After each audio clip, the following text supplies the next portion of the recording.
Hello friend, welcome to study 18 YouTube channel. दोस्तों, study 18 के YouTube channel में आप सभी का स्वागत है। दोस्तों, आज हम प्राचीन भारत के इतिहास में दोस्तों आज हम प्राचीन भारत के इतिहास में आज हम दोस्तों विदेशी आक्रमण के बारे में आपके सामने दोस्तों आज हम पढ़ेंगे। तो आज हम दोस्तों प्राचीन भारत के इतिहास में विदेशी आक्रमण के विषय में इस वीडियो में दोस्तों आज हम पढ़ने वाले हैं। दोस्तों, आज हम कंप्लीट विदेशी आक्रमण के बारे में बात करेंगे। जो भी दोस्तों विदेशी आक्रमण मौर्यों के बाद हुए हैं, दोस्तों हमने इसके पिछले वीडियो हिस्ट्री में आपको जितने भी विदेशी आक्रमण मौर्यों के पहले हुए हैं, चाहे वह दोस्तों ईरानियों का आक्रमण हो, चाहे वह यूनानियों का आक्रमण हो, तो हमने आपको इसके पिछले वीडियो में दोस्तों पढ़ाया था। जो भी विदेशी आक्रमण दोस्तों मौर्य वंश के पहले हुए हैं, उस विदेशी आक्रमण को दोस्तों हमने इसके पिछले वीडियो में आपको पढ़ाया था। दोस्तों, आज हम इस वीडियो में जो जो भी विदेशी आक्रमण मौर्य वंश के बाद हुए हैं, दोस्तों इंडो ग्रीक का आक्रमण हुआ है, शकों का आक्रमण हुआ है, पल्लवों का आक्रमण हुआ है और कुषाणों का आक्रमण हुआ है। तो दोस्तों इन सभी आक्रमण के बारे में आज हम दोस्तों इस वीडियो के बारे में बात करेंगे। यहाँ पर दोस्तों आज हम कंप्लीट भारत में जितने भी विदेशी आक्रमण हुए हैं, उन सब के बारे में आज हम दोस्तों इस वीडियो में पढ़ने वाले हैं। दोस्तों, अगर बात करें कि सबसे पहले जो भी प्राचीन भारत में विदेशी आक्रमण हुए हैं, तो वो दोस्तों विदेशी आक्रमण किस किस वंश के टाइम पर हुए हैं, और जब भारत में विदेशी आक्रमण हुए हैं तो उस समय दोस्तों भारत में कौन कौन से वंश का शासन चल रहा था, उसके बारे में दोस्तों हम देखने का प्रयास करते हैं। तो अगर हम दोस्तों बात करें कि मगध में दोस्तों क्या हो रहा है कि जब दोस्तों यहाँ पर 16 महाजनपदों का उदय होता है, और 16 महाजनपद में जो सबसे पावरफुल महाजनपद होता है उसका नाम होता है मगध। तो दोस्तों मगध की सत्ता पर 7 वंशों ने राज किया था। कितने वंशों ने? तो मगध की सत्ता पर 7 वंशों ने राज किया था। उसमें से दोस्तों जो सबसे पावरफुल वंश था उसका नाम था मगध वंश। दोस्तों मगध वंश की गद्दी पर 7 वंशों ने राज किया था। यहाँ पर दोस्तों अगर हम बात करें तो इसकी दोस्तों सबसे पहले होता है हर्यक वंश, और उसके बाद आता है दोस्तों शिशुनाग वंश, उसके बाद आता है नंद वंश, मौर्य वंश, शुंग वंश, कर्ण वंश और सातवाहन वंश। तो ये 7 वंशों ने दोस्तों मगध पर राज किया था। और दोस्तों इन सभी 7 वंशों को जो याद करने की ट्रिक है, उसका नाम है दोस्तों हसीन और मशुक सा। क्या है दोस्तों? हसीन मशुक सा। तो हा से हो जाता है हर्यक वंश, और सा से दोस्तों शिशुनाग वंश, और इस वाले ना से दोस्तों नंद वंश, मा से मौर्य वंश, और सु से दोस्तों शुंग वंश, का से कर्ण वंश और सा से सातवाहन वंश। तो ये दोस्तों क्या है कि जो भी मगध की गद्दी पर 7 प्रकार के वंशों ने वहाँ पर राज किया है, तो उन सभी दोस्तों वंशों को क्रम से याद करने की ट्रिक है। कौन सी ट्रिक है? उसका नाम है दोस्तों हसीन मशुक सा। मतलब हर्यक वंश ने राज किया है, उसके बाद शिशुनाग वंश ने राज किया है, उसके बाद फिर दोस्तों नंद वंश ने राज किया है, फिर मौर्य आए हैं, मौर्यों के बाद शुंग आए हैं, शुंगों के बाद कर्ण आए हैं, कर्ण के बाद सातवाहन आए हैं। तो यहाँ पर दोस्तों हमने यहाँ पर जो कंप्लीट देखा है, वो यहाँ पर दोस्तों मगध की गद्दी पर राज करने वाले क्रमों के बारे में यहाँ पर हमने देखा है। इसके बाद दोस्तों हम बात करते हैं विदेशी आक्रमण की। यहाँ पर दोस्तों हम बात करें जितने भी विदेशी आक्रमण मौर्य वंश के पहले हुए हैं, तो दोस्तों मौर्य वंश के पहले होने वाले जो विदेशी आक्रमण थे, वह थे दोस्तों और ईरानियों का आक्रमण हुआ था और यूनानियों का आक्रमण हुआ था। तो ये दोनों आक्रमण कब होते हैं? तो ये दोनों आक्रमण दोस्तों मौर्य वंश के पहले होती हैं। और दोस्तों हम इन दोनों आक्रमणों के बारे में आपको इसके पिछले वीडियो में कंप्लीट बताया था कि जब भारत पर ईरानियों का आक्रमण हुआ था, सिकंदर का आक्रमण हुआ था। तो इसके बाद दोस्तों आज हम बात करेंगे और इंडो ग्रीक आक्रमण के बारे में, शकों का आक्रमण, पहलवों का आक्रमण और कुषाणों का आक्रमण। जो भी दोस्तों ये आक्रमण हुए हैं, तो ये सभी आक्रमण दोस्तों मौर्य वंश के बाद हुए हैं। तो दोस्तों आज हम इस वीडियो में मौर्य वंश के बाद होने वाले विदेशी आक्रमणों के बारे में बात करेंगे। जो भी दोस्तों यहाँ पर इंडो ग्रीक आक्रमण हुआ है, शकों का आक्रमण हुआ है, पहलवों का आक्रमण हुआ है और कुषाणों का आक्रमण हुआ है। तो ये जितने भी आक्रमण हुए हैं, ये आक्रमण दोस्तों मौर्यों के बाद हुए। कौन से? तो मौर्यों के बाद हुए हैं। तो आज दोस्तों हम इन्हीं आक्रमणों के बारे में पढ़ने वाले हैं। यहाँ पर अगर हम दोस्तों बात करें मौर्यों के बाद के आक्रमण की, आखिर मौर्यों के बाद में कौन कौन से आक्रमण हुए हैं, तो दोस्तों अगर हम बात करें कि मौर्यों के बाद भारत में कौन कौन से आक्रमण हुए हैं, तो यहाँ पर दोस्तों मतलब इन सभी और आक्रमणों को याद करने की जो ट्रिक है, दोस्तों उस ट्रक का नाम है आईएसपी। क्या है दोस्तों? आईएसपीके।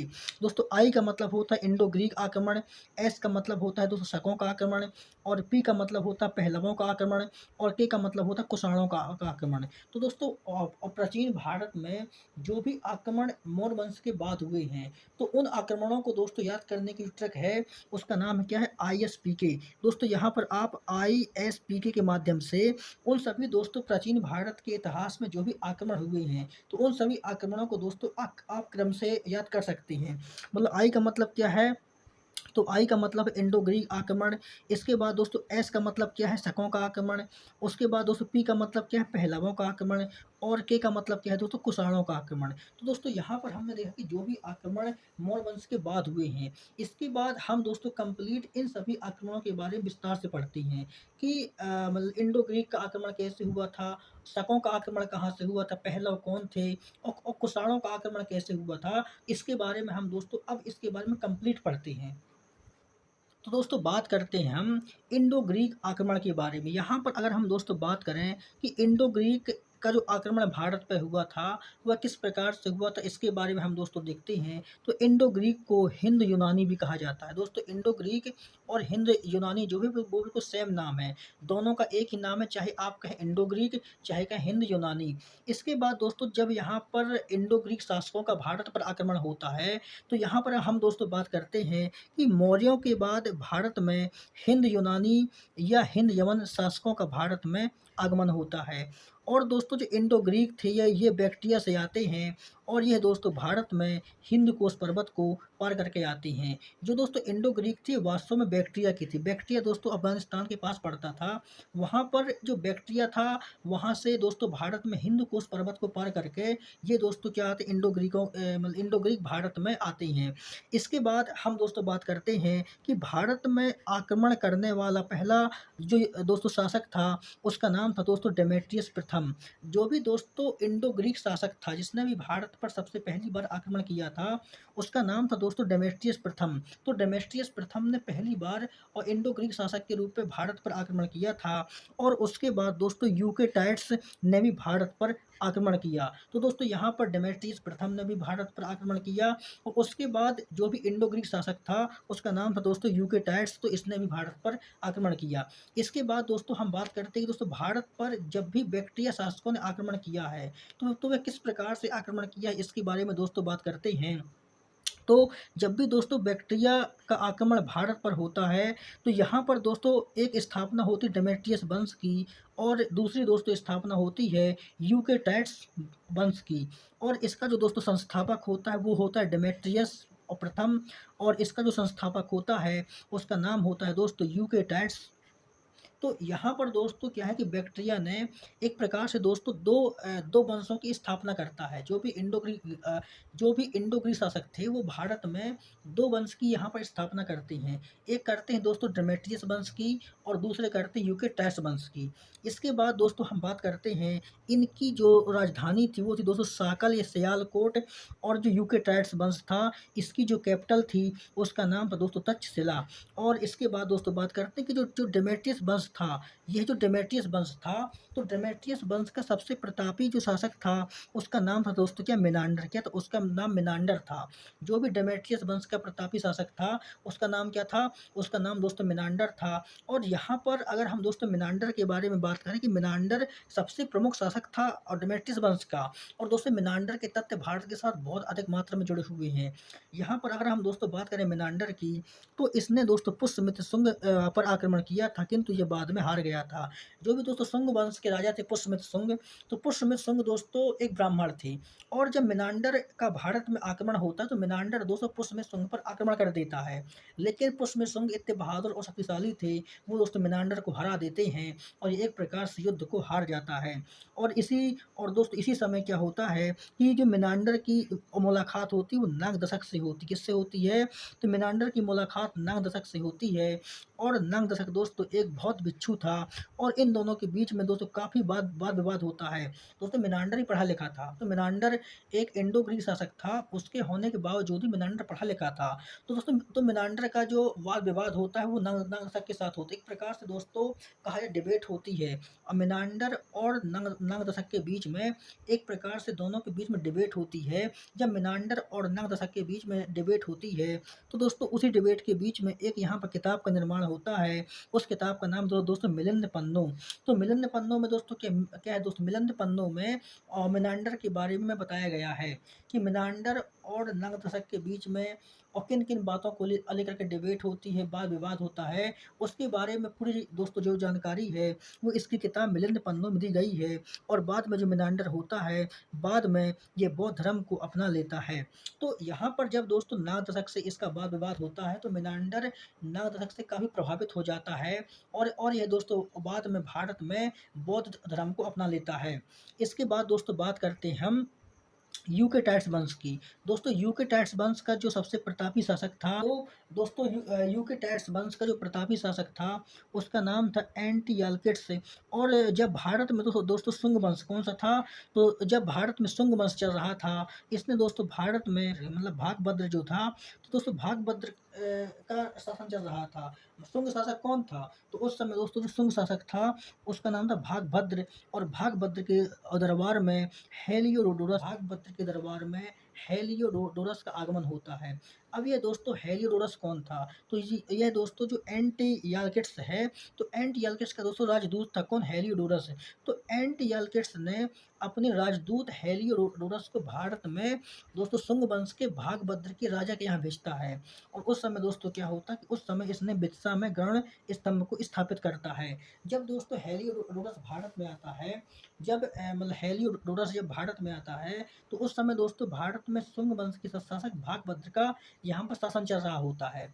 जब यहाँ पर शुंग वंश के शासक भागभद्र का यहाँ पर शासन चल रहा होता है और उसी समय हेलियोडोरस भारत में आता है, तो उस समय दोस्तों क्या करता है कि हेलियोडोरस जो होता है वो दोस्तों बित्सा में गरुड़ स्तंभ की को निर्माण करता है। बित्सा में किसका निर्माण करता है, तो ये बित्सा में गरुड़ स्तंभ की स्थापना करता है और यह दोस्तों बाद में भारत में भागवत धर्म को अपना लेता है।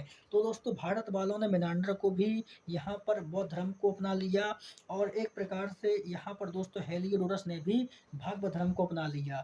तो जितने भी दोस्तों इंडो ग्रीक आए, इंडो ग्रीक आखिर जब भारत में आते थे तो उन्होंने दोस्तों भारत के कल्चर, भारत की संस्कृति और यहाँ के धर्मों से इतने अधिक प्रभावित हो जाते थे कि दोस्तों मेनांडर ने तो बौद्ध धर्म को ही अपना लिया कि दोस्तों हेलियोडोरस आता है, इसने भी लास्ट में भागवत धर्म को अपना लेता है। इसके बाद हम दोस्तों बात करते हैं, तो इसके बाद दोस्तों बात करते हैं भारत में शकों के आक्रमण की, कि अगर भारत में शकों ने किस प्रकार से आक्रमण किया इसके बारे में हम बात करते हैं। तो दोस्तों भारत में यूनानी के बाद शकों का आक्रमण होता है और दोस्तों शकों ने अपने आप को क्षत्रप कहा था। दोस्तों यह क्वेश्चन एग्जाम में बहुत आता है। दोस्तों शक जो होते थे ना, शक अपने आप को क्षत्रप कहते थे, तो शकों की जो उपाधि थी वो क्षत्रप होती थी। और यहाँ पर अगर हम दोस्तों बात करें तो दोस्तों शकों ने भारत पर 5 जगहों पर आक्रमण किया था। तो दोस्तों भारत पर जब शकों का आक्रमण होता है तो शकों ने दोस्तों भारत पर 5 स्थानों पर आक्रमण किया था। वह दोस्तों 5 स्थान थे, पहला था कांधार और तक्षशिला, मथुरा, उज्जैन और नासिक। तो दोस्तों 5 स्थानों पर शकों ने अपने साम्राज्य को स्थापित किया था, कांधार में, तक्षशिला में, मथुरा में, उज्जैन में और नासिक में। इसके बाद हम दोस्तों बात करते हैं कि यहाँ पर दोस्तों जो कांधार के और शक थे और यहाँ की जो शक थी इनके बारे में दोस्तों ज़्यादा विवरण नहीं मिलता है। इसीलिए यहाँ पर हम दोस्तों बात करते हैं मथुरा से, कि मथुरा के शकों के बारे में अगर दोस्तों कहा जाए तो 57 ईसा पूर्व में उज्जैन के राजा ने मथुरा के शक शासक को पराजित किया था और उसने विक्रमादित्य की उपाधि प्राप्त किया था। दोस्तों भारत से शकों को किसने खदेड़ा था, तो दोस्तों सबसे पहले भारत से शकों को जो खदेड़ा था वह दोस्तों उज्जैन के राजा विक्रमादित्य थे। तो उज्जैन के राजा विक्रमादित्य ने सबसे पहले भारत से शकों को खदेड़ा था। दोस्तों शकों को बहुत बुरी मार मारा था विक्रमादित्य ने। तो उसके मारने के बाद शकों ने कभी भी भारत की तरफ आंख उठाकर भी नहीं देखा था। तो इसी के कारण दोस्तों जो मथुरा के शक थे, तो मथुरा के शकों को किसने पराजित किया था, तो दोस्तों मथुरा के जो शक थे तो मथुरा के शकों को विक्रमादित्य ने पराजित किया था। और दोस्तों एक प्रकार से शकों को और पराजित करने के उपलक्ष्य में और विक्रमादित्य ने दोस्तों यहाँ पर विक्रमादित्य की उपाधि को धारण किया था। इसके बाद दोस्तों आते हैं उज्जैन के शक। कौन आते हैं? उज्जैन के शक। दोस्तों जो उज्जैन के शक थे, तो उज्जैन के शकों का जो राजा था, उसका नाम था दोस्तों रुद्रदामन। रुद्रदामन दोस्तों नो डाउट बहुत ही बहादुर शासक था शकों में। शकों का सबसे प्रतापी शासक था दोस्तों रुद्रदामन। और रुद्रदामन दोस्तों नो डाउट बहुत ही एक प्रकार से योग्य और दोस्तों कुशल शासक था।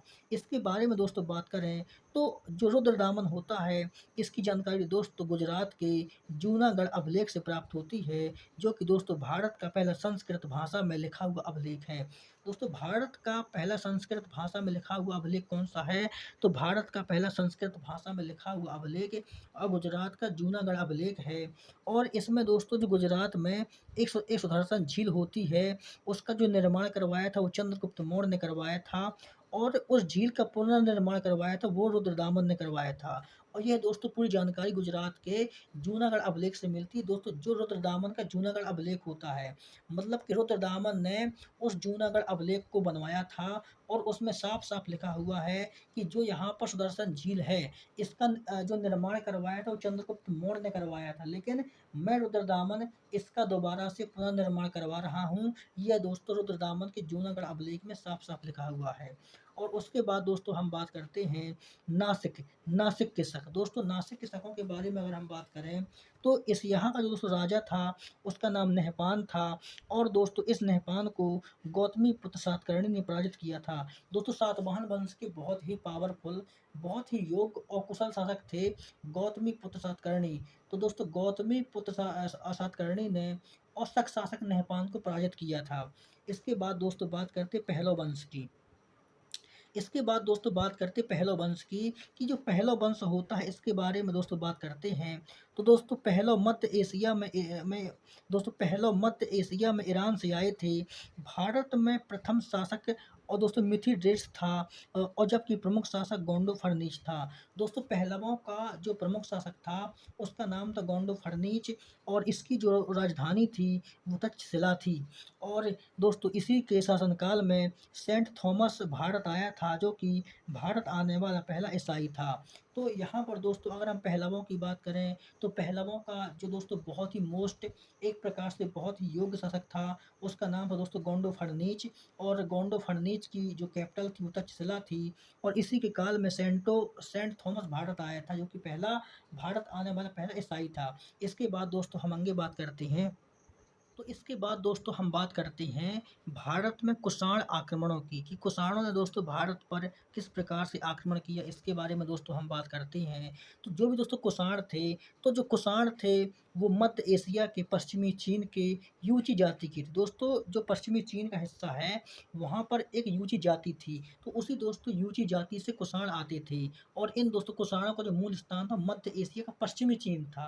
तो पश्चिमी चीन के यूची जाति के लोग कौन कुषाण कहलाते थे। और दोस्तों अगर हम बात करें तो कुषाणों की दो शाखाएं थी। पहली शाखा दोस्तों अफगानिस्तान या बैक्ट्रिया थी, और जो दूसरी शाखा थी दोस्तों भारत तिब्बत थी। तो पहली शाखा एक इनकी अफगानिस्तान बैक्ट्रिया में थी, और जो दूसरी शाखा थी वो भारत के तिब्बत में थी। और इसी शाखा के बारे में भारत में दोस्तों आक्रमण किया था। तो जो भारत तिब्बत शाखा थी, तो भारत तिब्बत शाखा ने दोस्तों भारत पर आक्रमण किया था। इसके बाद दोस्तों बोलते हैं कि कुषाण वंश का जो संस्थापक था उसका नाम था दोस्तों कुजल कैडफिसस। और जो वास्तविक संस्थापक था उसका नाम था दोस्तों बिम कैडफिसस। और जो बिम कैडफिसस था इसने दोस्तों गांधार, पंजाब, मथुरा को जीत लिया था। और ये दोस्तों शैव धर्म को मानता था। इसके बाद दोस्तों बात करते हैं कि कुषाण वंश का जो प्रतापी शासक था उसका नाम था दोस्तों कनिष्क। कौन था? कनिष्क था। तो कुषाण वंश का सबसे योग्य, सबसे बहादुर और सबसे प्रतापी जो शासक था उसका नाम दोस्तों कनिष्क था। और इसने अपना राज्याभिषेक 78 था। और इसने दोस्तों अपने राज्याभिषेक के उपलक्ष्य पर शक संवत का निर्माण किया था। तो दोस्तों को मतलब कनिष्क ने अपने राज्य अभिषेक के दौरान ही भारत में शक संवत को चलाया था। और इसकी जो राजधानी थी वो क्या थी दोस्तों, इसकी जो कैपिटल थी, राजधानी थी, वो फिरोजपुर थी। और इसी के टाइम पर दोस्तों जो बौद्ध धर्म था वो हीनयान और महायान में टूट गया था। तो दोस्तों कनिष्क के टाइम पर क्या हुआ था कि कनिष्क के टाइम पर ही दोस्तों चौथी बौद्ध संगति होती है।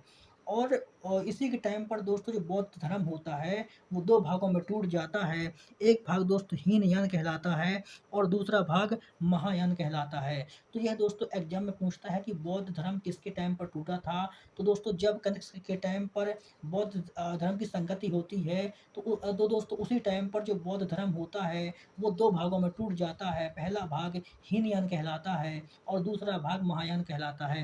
और इसी के टाइम पर दोस्तों कला का विकास होता है। यहाँ पर मथुरा कला का विकास होता है और गांधार कला का विकास होता है। और दोस्तों कुषाणों के टाइम पर शुद्ध सोने के सिक्के चलाए जाते हैं। दोस्तों सर्वाधिक शुद्ध सोने के सिक्के जो होते हैं वो कुषाणों के टाइम पर चलाए जाते हैं। दोस्तों बहुत ही महत्वपूर्ण, बहुत ही एक प्रकार से सभी एग्जामों में पूछा जाने वाला क्वेश्चन है कि सर्वाधिक सोने के सिक्के किसने जारी किए थे? दोस्तों तो सर्वाधिक सोने के सिक्के कुषाणों ने जारी किए थे। इसके बाद दोस्तों बात करते हैं कि जो कनिष्क था इसके दरबार में विद्वान रहते थे और उसमें दोस्तों जो विद्वान थे उसमें दोस्तों कौन थे? पार्श्व थे और वसुमित्र थे, अश्वघोष थे, नागार्जुन थे और चरक थे। तो यह दोस्तों क्या थे? कनिष्क के टाइम के दोस्तों को नो डाउट कि जो कनिष्क था वो कुषाणों में सबसे योग्य और बहादुर शासक था। दोस्तों इसके साथ-साथ वह एक प्रकार से विद्वान भी था, पढ़ा-लिखा भी था और उसके दोस्तों राज दरबार में एक प्रकार से विद्वानों से भरा रहता था। उसके टाइम पर दोस्तों नागार्जुन भी उसी के टाइम के हैं और चरक भी उसी टाइम के हैं, अश्वघोष भी उसी के टाइम के हैं। ये दोस्तों महान एक प्रकार से महान वैज्ञानिक, डॉक्टर, इंजीनियर, कवि हैं, जो कि एक प्रकार से दोस्तों कनिष्क के राज दरबार में रहते थे। इसमें दोस्तों कौन थे? पार्श्व थे, वसुमित्र थे, अश्वघोष थे, नागार्जुन थे और चरक थे। इसके बाद दोस्तों बात करते हैं जो वसुमित्र होते हैं और दोस्तों वसुमित्र ने विभाष शास्त्र कौन था? तो वसुमित्र ने महाविभाष शास्त्र की रचना किया है। दोस्तों अश्वघोष कौन थे? तो अश्वघोष दोस्तों यहाँ के राजकवि थे और दोस्तों अश्वघोष ने बुद्ध चरित्र को लिखा है। जो भी नागार्जुन थे दोस्तों, नागार्जुन को भारत का आइंस्टीन कहा जाता है। क्या कहा जाता है? तो नागार्जुन को दोस्तों भारत का आइंस्टीन कहा जाता है और नागार्जुन ने दोस्तों शून्यवाद का सिद्धांत दिया था। और जो भी दोस्तों चरक थे ये एक प्रकार से वैद्य थे। कौन थे? तो ये दोस्तों एक प्रकार से राज्य के वैद्य थे और इन्होंने चरक संहिता का निर्माण किया है। तो यहाँ पर दोस्तों हमने कंप्लीट जो भी दोस्तों भारत पर विदेशी आक्रमण हुए थे उसके बारे में दोस्तों यहाँ हमने पढ़ा है। तो दोस्तों आप हमारे चैनल स्टडी 18 को सब्सक्राइब कर लीजिए, बेल आइकन को प्रेस कर लीजिए। दोस्तों मिलते हैं अगले वीडियो में, जब तक के लिए आप सभी का धन्यवाद।